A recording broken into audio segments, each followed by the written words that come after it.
Okay, so question number 24. We've got simultaneous equations to solve where one is not linear, so it makes it all of a sudden more difficult, and these are usually found at the end of the exam.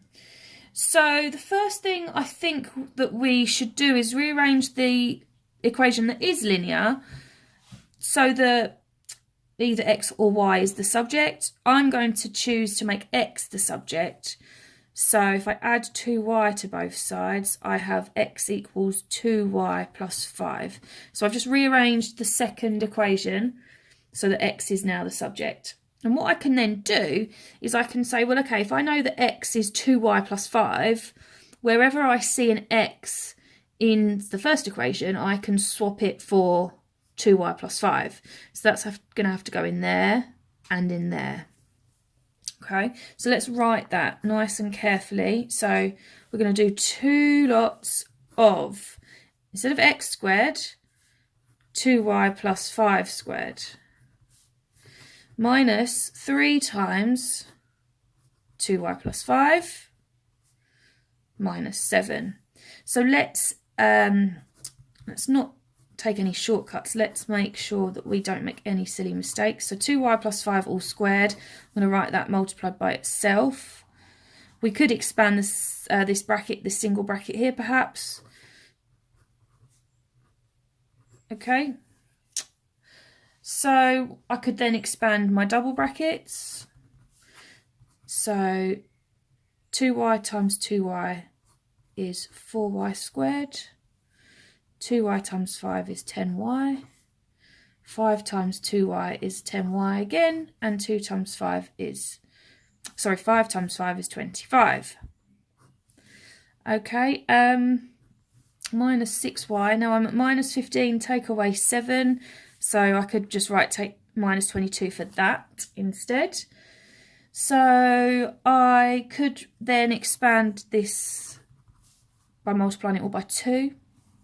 So that's 8y squared. 10y plus 10y is 20y. Times that by 2 is 40y. And plus 50. Minus 6y minus 22. I could still collect some more like terms. I can do 50 take 22. So that would give me 28, but don't forget I've also got these y's I could add. 40 take 6 gives me my 34y.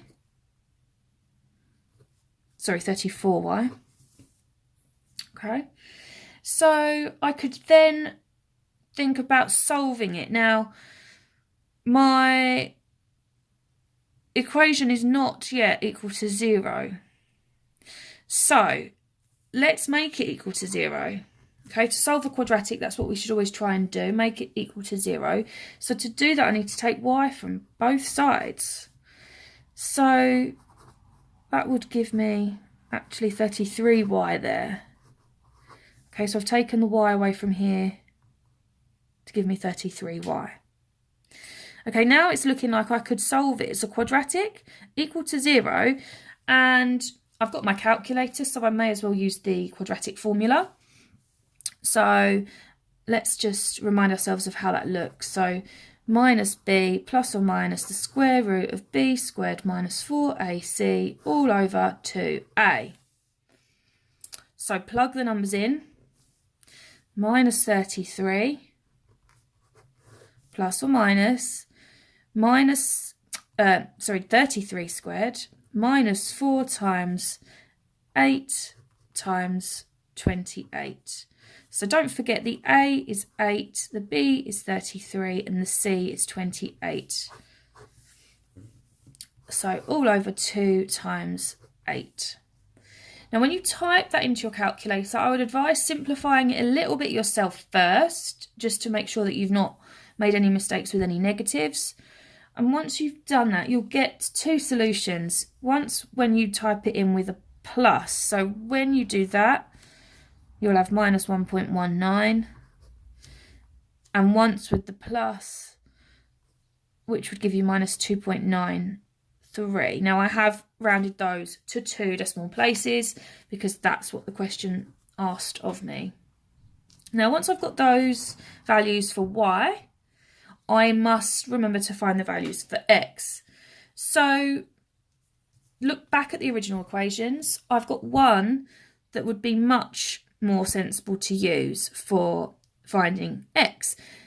Actually, I'm going to use my rearranged version. I'm going to use x equals 2y plus 5. Just do a bit of working over here. So x equals 2y plus 5. If I substitute y for each of these values that I've worked out, I will get 2 values for x.